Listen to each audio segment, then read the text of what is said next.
Tandis que les Juifs étaient assujettis à la Syrie, le roi Antiochos IV mit tout en œuvre pour les helléniser, les forçant à adopter les coutumes et les divinités grecques.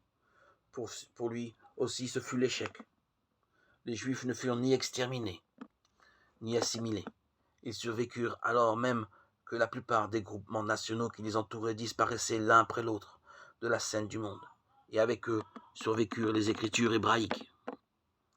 Les chrétiens qui produisirent la deuxième partie de la Bible, le Nouveau Testament, furent eux aussi opprimés.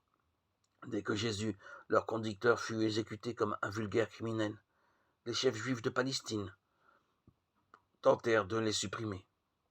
Puis, tandis que le christianisme se propageait dans d'autres pays, les juifs les pourchachèrent sans relâche, s'employant à entraver leur œuvre missionnaire. Actes 5, 27-28, 7, 58, 60, 11, 19, 21. Sous le règne de Néron, le pouvoir romain, d'abord tolérant, durcit son attitude.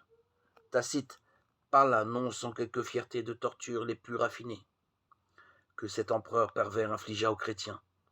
Dès lors, être chrétien devint un crime capital. En 303 de notre ère, après la naissance de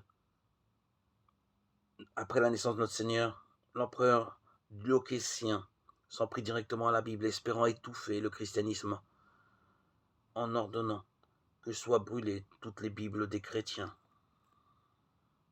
Ces persécutions, ces tentatives de génocide compromirent la survie de la Bible.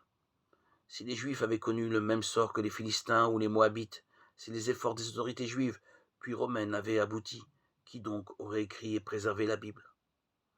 Mais fort heureusement, les gardiens de la Bible, les Juifs, puis les chrétiens ne disparurent pas, et avec eux le livre survécut.